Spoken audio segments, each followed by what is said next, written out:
sabi ko magkano lang pala yung start din ako. Yun, what's up mga kagaston? Another video for today. So, 4 days ago yata yung huling upload natin sa YouTube. So, meron tayong customer for today. Ayan sila sir. Galing pa sila ng Pangasinan. So, dinala yung motor sa atin kasi meron silang kakaibang naririnig na ingay. Pero, nabuksan na pala to nung 22? 22? Hindi, 22 kay Odo nung nabuksan. Ayun. So, nabuksan siya nung 22 kay Odo. Ang Odo niya ngayon, 27, no? Ayun. So, ito, papakita natin sa inyo kung ano yung nangyari. Pero bago lahat, intro muna.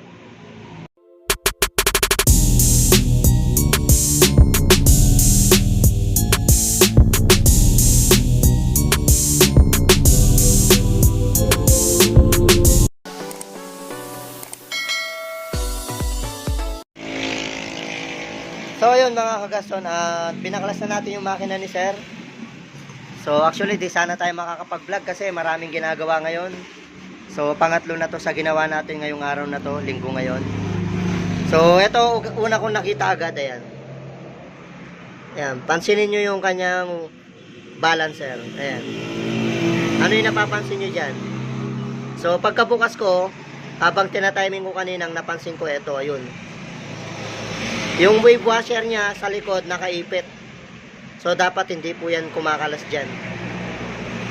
So ibig sabihin, ang nangyari dito, nung pinalitan yung wave washer, mali yung pagkakalagay ng wave washer. Kaya ang nangyari, kumalas siya. Bukod sa kumalas, umiipit siya ron. Kaya nagkukos ng ingay at vibrate. So ang gagawin natin yan, babaklasin lang natin. Tapos sasalpak lang natin siya ng maayos. Sabay, i-check na rin natin yung kanyang mga damper at saka spring kung hindi nadamay. So, baklasin ko muna mga kagaston. So, bago ang pagbabaklas, make sure na tina-timing mo siya. So, ang pagta-timing, ayan, timing, ikot mo siya rito. Tapos, make sure na itong dalawang dot, yan, dalawang dot na yan magkatapat. O, dapat ito kasi pag tinulak mo to mga kagaston, tutulak yan pa atras. Dahil hindi tama yung pagkalagay ng wave washer, hindi mo siya natutulak. So wala siyang play. So baklasin muna natin mga kagaston. So yun mga kagaston, naayos na natin yung motor ni sir. Ang ginawa natin, nagpalit tayo ng wave washer kasi ang pagkalagay nito mali. Ayan, kung makikita nyo, eto meron siyang guhit dito. So kung makalang siya dun sa likod or nagiging parang ano siya ron, umiipit siya. So buti na lang hindi niya dinama yung mismong gear. Tapos disalign na rin.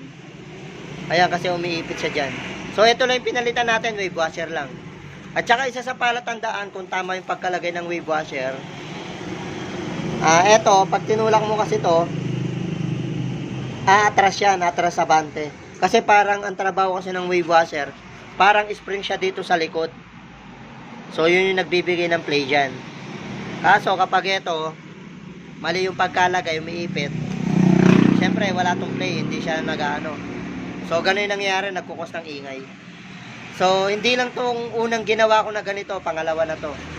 Yung una yung ginawa natin, taga La Union siya, pero nagtatrabaho sa Pangasinan. So ayun, okay na yung motor ni sir.